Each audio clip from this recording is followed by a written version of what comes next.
Welcome, Seeker, to a space where ancient wisdom meets modern understanding. नमस्ते, मैं doctor Surendra और मेरे साथ हैं डॉक्टर अनगा। हम साथ मिलकर आपके साथ साझा करेंगे कि कैसे आयुर्वेद का प्राचीन नॉलेज और आर्टिफिशियल इंटेलिजेंस मिलकर आपके स्वास्थ्य और जीवन को एक नई दिशा दे सकते हैं। हम आपको अपना ऑडियो पॉडकास्ट दे रहे हैं जिसे आप कहीं भी कभी भी सुन सकते हैं। तो आइए परंपरा और नई तकनीक को जोड़ते हुए अपनी यात्रा की शुरुआत करें।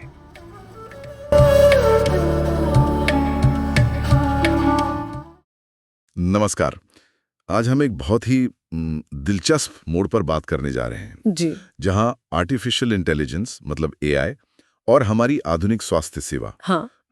और साथ ही भारत का सदियों पुराना पारंपरिक ज्ञान जैसे आयुर्वेद, ज्योतिष, वास्तुशास्त्र, हाँ। ये सब एक साथ आ रहे हैं। बिल्कुल, एक बहुत ही अनोखा संगम है ये। हमारे पास इस विषय पर काफी अलग अलग तरह के स्रोत हैं। हाँ। कुछ ताजा खबरें हैं, रिसर्च रिपोर्ट्स हैं, बाजार के आंकड़े भी हैं। हाँ, और कुछ एक्सपर्ट नोट्स भी हैं। हाँ, और ये नोट्स खास तौर पर उन 6 क्षेत्रों पर फोकस करते हैं जिनमें श्रोता की विशेषज्ञता है: health care automation, AI, Ayurveda, ज्योतिष, वास्तु और भारतीय दर्शन। सही। तो आज हमारी कोशिश यही रहेगी कि इन सभी स्रोतों से जी। सबसे जरूरी बातें निकालें, क्या नए मौके उभर रहे हैं, क्या रणनीतिक दिशाएं हैं, इनको समझें। हाँ, और खासकर भारत की भूमिका इसमें क्या है ना? बिल्कुल, भारत की भूमिकाएं दुनिया भर में क्या चल रहा है, जैसे WHO की पहल या वो सऊदी अरेबिया का विजन 2030। हाँ, उस पर भी बात करेंगे। और कैसी चीजें ऑटोमेट हो रही हैं, स्वचालित, इस पर भी हमारा ध्यान रहेगा। ये सोचना ही कितना दिलचस्प लगता है कि कैसे हजारों साल पुराना ज्ञान और आज की सबसे नई तकनीक हाँ मिलकर स्वास्थ्य सेवा को बेहतर बनाने के बिल्कुल नए रास्ते खोल रहे हैं। चलिए इसी में थोड़ा गहरा उतरते हैं। बिल्कुल। और देखिए, ये संगम ठीक अभी इतना महत्वपूर्ण इसलिए भी हो गया है क्योंकि एआई की जो क्षमता है और हमारे पास जो डेटा की मात्रा है और एल्गोरिदम जितने विकसित हो गए हैं, वो अब उस स्तर पर हैं कि पारंपरिक ज्ञान की जो गहरी बारीक बातें हैं, हाँ। उन्हें समझने और उनका विश्लेषण करने में सक्षम हो रहे हैं। अच्छा। और इसका असर बहुत बड़ा हो सकता है। सोचिए, हेल्थ केयर में कई काम अपने आप होने लगेंगे। हाँ, ऑटोमेशन। इलाज और ज्यादा पर्सनलाइज्ड हो जाएगा। पारंपरिक तरीकों को मॉडर्न साइंस की कसौटी पर परखा जा सकेगा और रिसर्च की रफ्तार तो मतलब कई गुना बढ़ सकती है। सही कहा। तो एआई और स्वास्थ्य सेवा में हाल की कुछ बड़ी खबरों से शुरू करते हैं। जैसे ओपन एआई का वो नया मॉडल है ना। हाँ, ओवन या स्ट्रॉबेरी जैसा कुछ कह रहे हैं उसे। हाँ, वही। सुना है काफी ताकतवर है, खासकर विज्ञान और हेल्थ केयर की मुश्किल प्रॉब्लम्स के लिए। बिल्कुल, उसकी लॉजिकल रीजनिंग काफी बेहतर बताई जा रही है। और ये सिर्फ लैब की बात नहीं है, क्लिनिकल सेटिंग में भी असर दिख रहा है। हाँ बिल्कुल, जैसे वो एसओटी ग्रुप का नया पोर्टेबल कार्डियक अल्ट्रासाउंड सिस्टम है, माइलैब C30 कार्डियो। अच्छा। उसमें एआई लगा है और रिपोर्ट्स बता रही हैं कि ये जांच का समय कम करता है और डॉक्टरों का कॉन्फिडेंस भी बढ़ाता है। खासकर इमरजेंसी में तो ये बहुत कीमती है। हर सेकंड मायने रखता है वहाँ। जी। और वो टफ्ट्स यूनिवर्सिटी वाली खबर भी दिलचस्प थी। हाँ, वो टीबी वाली। हाँ, कि शोधकर्ताओं ने एआई से एक ऐसा तरीका निकाला है जिससे पता चलता है कि टीबी की दवाएं बैक्टीरिया पर सेल के लेवल पर कैसे असर करती हैं। और ये बहुत महत्वपूर्ण है क्योंकि इससे ज्यादा असरदार दवाएं शायद जल्दी बन पाएंगी। सही बात है। तो ये जो अलग अलग उदाहरण हम देख रहे हैं, चाहे वो जटिल रिसर्च हो या डायग्नोसिस हो या दवा बनाना, ये सब असल में स्वास्थ्य सेवा में ऑटोमेशन मतलब स्वचालन की एक बड़ी लहर का हिस्सा है। मतलब एआई अब सिर्फ एक सहायक नहीं रहा। नहीं, बिल्कुल नहीं। अब वो रिसर्च और निदान का एक अभिन्न अंग बनता जा रहा है। कुछ अनुमान तो ये भी कहते हैं कि एआई क्लिनिकल ट्रायल जैसी प्रक्रियाओं को 50% तक तेज कर सकता है। 50%? ये तो बहुत ज्यादा है। जी, और हाल ही में एक और दिलचस्प एआई मॉडल सामने आया है। वो 10 लाख से ज्यादा इलेक्ट्रॉनिक हेल्थ रिकॉर्ड्स EHRs का विश्लेषण करता है। अच्छा, क्या करता है वो? वो अलग-अलग जेनेटिक कंडीशंस जैसे ब्रेस्ट कैंसर वगैरह के लिए व्यक्तिगत रिस्क स्कोर बता सकता है। ओह, तो इससे डॉक्टरों को मदद मिलेगी। हाँ बिल्कुल, वो पहले से बचाव के उपाय सुझा सकते हैं या सही समय पर स्क्रीनिंग की सलाह दे सकते हैं। ये तो बहुत उपयोगी है। और IQVIA जैसी बड़ी कंपनियां हैं, वो तो एआई का इस्तेमाल सामाजिक जोखिम कारकों जैसे गरीबी या शिक्षा का स्तर, इनका विश्लेषण करने में भी कर रही हैं। सामाजिक कारक हेल्थ केयर में? हाँ, ताकि स्ट्रोक के खतरे को कम किया जा सके या डायबिटीज की देखभाल बेहतर हो। ये एआई सिस्टम डॉक्टरों के लिखे नोट्स जैसी असंरचित जानकारी से भी अहम सुराग निकाल सकते हैं। कमाल है। अच्छा, ये तो हुई वैश्विक बातें, लेकिन इन तकनीकी छलांगों के बीच भारत में जो हो रहा है वो अपने आप में काफी अनूठा है ना? बिल्कुल, जहां पारंपरिक ज्ञान और एआई का संगम हो रहा है। हाँ, वो जुलाई 2024 में WHO की एक रिपोर्ट आई थी, mapping the application of artificial intelligence in traditional medicines. जी हाँ, और उसमें भारत के प्रयासों की खास तौर पर तारीफ हुई है। ये तो बड़ी बात है। हाँ बिल्कुल, और ये सिर्फ तारीफ नहीं है, देखा जाए तो ये एक तरह से वैश्विक मान्यता है। अच्छा।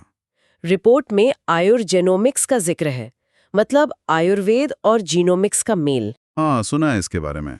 फिर एआई की मदद से व्यक्ति की प्रकृति का आकलन करना और पारंपरिक निदान को ऑटोमेट करने वाले सिस्टम्स, इन सब का जिक्र है। तो ये दिखाता है कि भारत सिर्फ पश्चिम को कॉपी नहीं कर रहा। सही कहा, बल्कि अपनी जड़ों से जुड़कर इनोवेशन कर रहा है। और आयुष मंत्रालय भी वो भी काफी एक्टिव लग रहा है इस दिशा में। हाँ बिल्कुल, उन्होंने कई डिजिटल प्लेटफॉर्म्स लॉन्च किए हैं। हाँ, मैंने सुना कुछ 22 से ज्यादा, जैसे AHMIS, ई औषधि। जी हाँ, ई चरक भी है, और स्वदेशी चैटबॉट पर भी काम चल रहा है। एक इंटीग्रेटेड आयुष मास्टर एप्लीकेशन भी। और दिल्ली के AII में वो लैब भी तो खुली है। हाँ, फरवरी 2023 में आयुर इन्फॉर्मेटिक्स प्रयोगशाला, वो आयुर्वेद डेटा के विश्लेषण पर ही फोकस कर रही है। अगर हम इसे बड़े परिप्रेक्ष्य में देखें तो ये आयुर्वेद जैसी प्रणालियों के लिए सिर्फ भारत में नहीं बल्कि विश्व स्तर पर एक तरह का वैज्ञानिक सत्यापन है, वैलिडेशन है। सही। एआई पारंपरिक ज्ञान के विशाल भंडार को, जो अक्सर पुराने ग्रंथों या मौखिक परंपराओं में बिखरा होता है, उसे स्ट्रक्चर करने, मतलब व्यवस्थित करने और उसका विश्लेषण करने में मदद कर रहा है। सोचिए जरा, हजारों श्लोकों का विश्लेषण करके पैटर्न खोजना। हाँ, या फिर हर्बल दवाओं की क्वालिटी कंट्रोल में एआई का इस्तेमाल करना। ये तो जबरदस्त क्षमता है। और पबमेड जैसे प्रतिष्ठित मेडिकल डेटाबेस में भी अब AITM, artificial intelligence for traditional medicine पर समीक्षाएं छप रही हैं। तो अकादमिक जगत में भी रुचि बढ़ रही है। बिल्कुल, और शिक्षा में भी बदलाव आ रहा है। आयुर्सिम जैसा वर्चुअल पेशेंट सिमुलेशन प्लेटफॉर्म। हाँ, ये क्या है? ये छात्रों को असली मरीज से मिले बिना ही क्लिनिकल फैसले लेने का अभ्यास कराता है।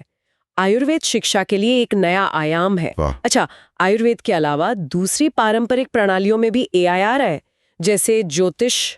हाँ, ज्योतिष में भी इसकी दस्तक सुनाई दे रही है। बैंगलोर का एक एस्ट्रोटेक स्टार्टअप है, मेलोहा। हाँ, सुना है। वो एआई का इस्तेमाल कर रहे हैं। दावा है कि उनके पास 200 से ज्यादा एल्गोरिदम वाला एक प्रोप्राइटरी इंजन है। अच्छा, और एस्ट्रोसेज AI? हाँ, उन्होंने भी 2024 में लॉन्च के बाद से 2.5 करोड़ से ज्यादा सवालों के जवाब दिए हैं, ऐसा वो कहते हैं। 2.5 करोड़ काफी ज्यादा है जी।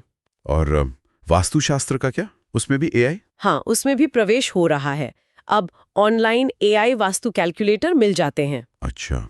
कुछ डेवलपर्स ChatGPT को वास्तु कंप्लायंस जांचने के लिए इंटीग्रेट कर रहे हैं, और वास्तु एआई जैसे प्लेटफॉर्म भी हैं जो फ्लोर प्लान का विश्लेषण करके सुधार के सुझाव देते हैं। दिलचस्प। यहाँ एक बात ध्यान देने वाली है, इन्हें सिर्फ नई फैंसी चीजों के तौर पर नहीं देखना चाहिए। तो फिर ये असल में पारंपरिक परामर्श को डिजिटल बनाने और उसे ज्यादा लोगों तक पहुंचाने, मतलब स्केल करने का एक तरीका है। हाँ, ये तो है। ज्योतिष एआई की लोकप्रियता खासकर 20-30 साल के युवाओं में शायद इस अनिश्चित दुनिया में खुद को समझने की गहरी मानवीय इच्छा को दर्शाती है।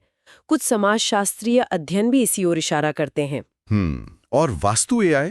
वो अभी थोड़ा शुरुआती दौर में है, लेकिन घरों और ऑफिसों के डिजाइन में ऑटोमेटेड सलाह की संभावना तो है ही।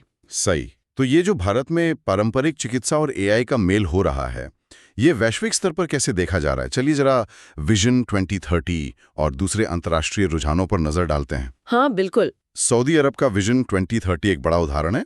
वो स्वास्थ्य सेवा में बदलाव के लिए करीब $66.6 बिलियन लगा रहे हैं। हाँ, बहुत बड़ा निवेश है ये, और उनका लक्ष्य भी बहुत महत्वाकांक्षी है। क्या लक्ष्य है? अनुमान है कि सऊदी अरब में 2030 तक एआई स्वास्थ्य सेवा का बाजार $280 मिलियन से ज्यादा का हो जाएगा। वाह। और सालाना बढ़त दर CAGR करीब 34.5% होगी। जबरदस्त। उनका खास ध्यान जनरेटिव एआई से निदान करने, टेलीमेडिसिन को बढ़ावा देने और यहाँ तक कि ऑटोमेटेड एम्बुलेंस सिस्टम बनाने पर है। Automated ambulance? जी, ये दिखाता है कि कुछ देश एआई को स्वास्थ्य सेवा के भविष्य के लिए कितना अहम मान रहे हैं। और भारत की अपनी एआई रणनीति वो भी तो है। हाँ, और वो भी कम महत्वाकांक्षी नहीं है।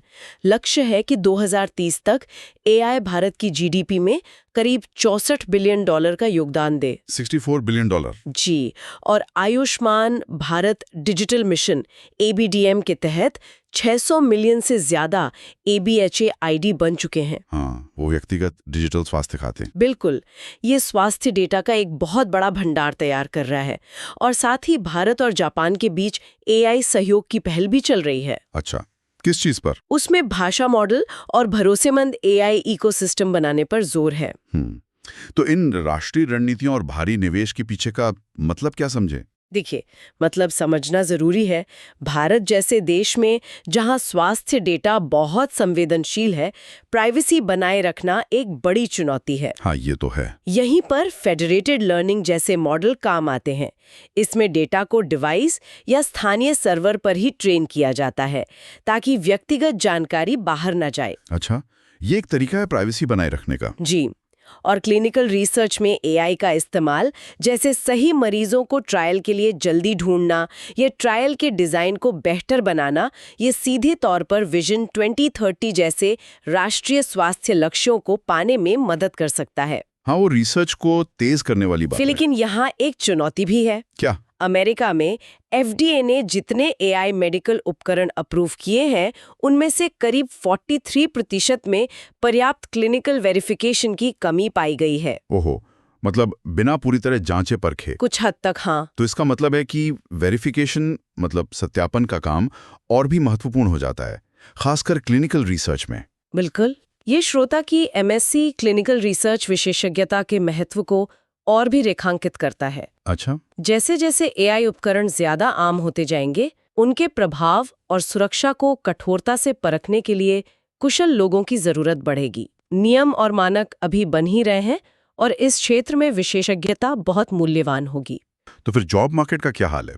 क्या इस क्षेत्र में नौकरियां बढ़ रही हैं? नौकरियां, यहाँ तो नौकरियों की बाढ़ आई हुई है। सच में? हाँ, हेल्थ केयर एआई से जुड़ी भूमिकाओं की मांग आसमान छू रही है। अनुमान है कि 2032 तक इस क्षेत्र में सालाना 44% की दर से नौकरियां बढ़ेंगी। 44% सालाना? ये तो जबरदस्त ग्रोथ है। कुछ खास तरह की भूमिका है जिनकी मांग ज्यादा है? हाँ, जैसे एआई और ML इंजीनियर्स जिन्हें हेल्थ केयर की समझ हो। उनकी तनख्वाह कैसी है? काफी अच्छी हो सकती है, शुरुआती $100,000 से लेकर $200,000 सालाना या उससे भी ज्यादा। वाह। और health care AI business analyst और एआई सॉल्यूशंस आर्किटेक्ट की भी काफी मांग है। हाल में कुछ भर्तियां भी निकली हैं। हाँ, IIT Bombay, IQVare, Chanakya university जैसे संस्थानों में एआई और बायो इन्फॉर्मेटिक्स से जुड़े पदों के लिए हाल ही में विज्ञापन आए थे। देखिए, यहाँ एक जरूरी बदलाव देखने को मिल रहा है। कैसा बदलाव? जहाँ एक तरफ रूटीन प्रशासनिक कामों पर ऑटोमेशन का खतरा है, वहीं दूसरी तरफ ऐसी खास हाइब्रिड भूमिकाओं की मांग तेजी से बढ़ रही है जिनमें एआई और स्वास्थ्य सेवा दोनों की गहरी समझ हो। अच्छा, मतलब सिर्फ टेक या सिर्फ हेल्थ केयर नहीं? बिल्कुल, दोनों का संगम। और श्रोता की जो बहुविषयक पृष्ठभूमि है, एआई, आयुर्वेद, ज्योतिष, वास्तु, दर्शन, हेल्थ केयर ऑटोमेशन, वो उन्हें इस नई उभरती हुई लीडरशिप भूमिकाओं के लिए आदर्श बनाती है। ये तो बहुत अच्छी बात है। जी, और क्या इस क्षेत्र में पैसा भी आ रहा है? मतलब निवेश? निवेश तो जबरदस्त आ रहा है। हाल ही में कुछ बड़ी फंडिंग की खबरें आई हैं, जैसे सेफ सुपर इंटेलिजेंस को $1 बिलियन मिला है। $1 बिलियन? हाँ, जो भविष्य में स्वास्थ्य सेवा को भी प्रभावित कर सकता है। और खासतौर पे हेल्थ केयर एआई में वहाँ भी कम नहीं है। एलिस AI है जो हेल्थ केयर ऑटोमेशन प्लेटफॉर्म बनाती है, उसे 250 मिलियन मिले। 250 मिलियन? एम्बियंस हेल्थ केयर जो AI आधारित हेल्थ केयर ऑपरेटिंग सिस्टम बना रही है, उसे 243 मिलियन मिले। और ओपन एविडेंस जो डॉक्टरों के लिए AI क्लिनिकल सर्च टूल बनाती है, उसे 210 मिलियन मिले। ये तो बड़ा अमाउंट है। बिल्कुल, और 2024 की तीसरी तिमाही का एक आंकड़ा तो चौंकाने वाला है। कुल वेंचर कैपिटल फंडिंग का 18% हिस्सा AI कंपनियों को गया। 1/4 से ज्यादा। जी, ये आंकड़े सिर्फ नंबर नहीं है, ये इस बात का पुख्ता सबूत है कि बाजार को एआई पर, खासकर स्वास्थ्य सेवा में एआई ऑटोमेशन और विशेष समाधानों पर कितना भरोसा है। निवेशक इसमें भविष्य की बड़ी संभावनाएं देख रहे हैं। सही कहा। अच्छा, अब कुछ ऐसे उपकरणों मतलब टूल्स पर नजर डालते हैं जिनका जिक्र हमारे स्रोतों में था, जो वाकई जमीन पर बदलाव ला रहे हैं। हाँ, बिल्कुल। जैसे माइक्रोसॉफ्ट का हेल्थ केयर एआई स्वीट है। हाँ, उसके बारे में पढ़ा मैंने। वो अपॉइंटमेंट शेड्यूल करने से लेकर क्लिनिकल ट्रायल के लिए मरीज ढूंढने और रोगी की स्थिति का आकलन करने मतलब ट्रायज करने तक में एआई एजेंट्स का इस्तेमाल करता है। और एलेशन हेल्थ का नोट असिस्ट टूल भी काफी प्रभावी लगता है। वो क्या करता है? वो डॉक्टरों को मरीज देखते समय ही नोट्स बनाने में मदद करता है और दावा है कि इससे दस्तावेजीकरण का बोझ 94% तक कम हो सकता है। 94%? सोचिए, डॉक्टरों का कितना समय बचेगा इससे। हाँ, जो वो मरीजों पर लगा सकते हैं। ड्यूक हेल्थ सिस्टम में इस्तेमाल हो रहा ambient AI health care solutions भी दिलचस्प है। हाँ, वो रियल टाइम बातचीत को प्रोसेस करता है ना? हाँ, डॉक्टर और मरीज के बीच की बातचीत को, और फिर मरीज भर्ती जैसी प्रक्रियाओं को ऑटोमेट करता है। फिर वो ईसोटे का हार्ट स्कैन असिस्टेंट है। हाँ, कार्डियक अल्ट्रासाउंड वाला। वो जांच करते समय रियल टाइम गाइडेंस देता है।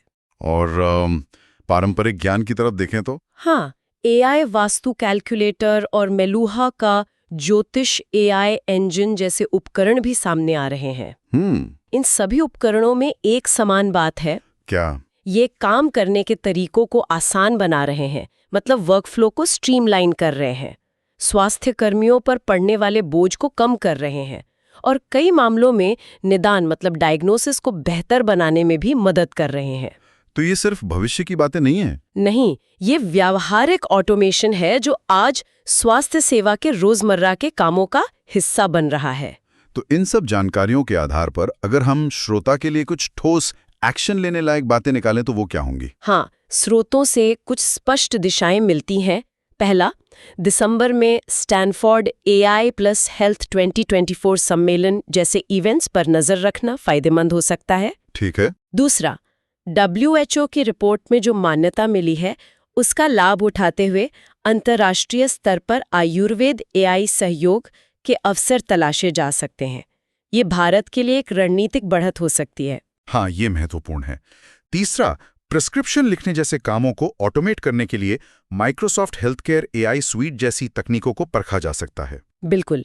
चौथा, भारत का डिजिटल स्वास्थ्य बाजार जो बढ़ रहा है, अनुमान है $40 बिलियन का हो सकता है। $40 बिलियन?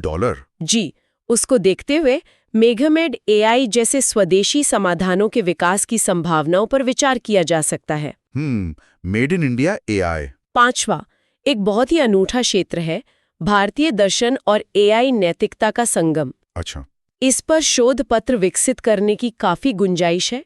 ये वैश्विक एआई नैतिकता बहसों में एक नया दृष्टिकोण जोड़ सकता है। ये तो बहुत दिलचस्प है। और छठा, WHO, ITU और WIPO जैसी अंतर्राष्ट्रीय संस्थाओं की पारंपरिक चिकित्सा और एआई से जुड़ी पहलों के साथ सक्रिय रूप से जुड़ना महत्वपूर्ण हो सकता है। तो संक्षेप में करें तो रणनीति ये होनी चाहिए कि बाजार के मौकों को पहचानें, हाँ, शोध में योगदान दें, खासकर दर्शन और नैतिकता जैसे खास क्षेत्रों में, सही, अंतर्राष्ट्रीय मंचों से जुड़ें और माइक्रोसॉफ्ट या एम्बिएंट एआई जैसी प्रभावशाली तकनीकों को अपनाने पर विचार करें। बिल्कुल। और ये सारी बातें सीधे तौर पर श्रोता की विविध विशेषज्ञता से जुड़ती हैं, जैसा कि स्रोतों से भी स्पष्ट था। हाँ। उनकी पृष्ठभूमि उन्हें इस उभरते हुए बहुआयामी क्षेत्र में नेतृत्व करने के लिए खास स्थिति में रखती है। सही कहा।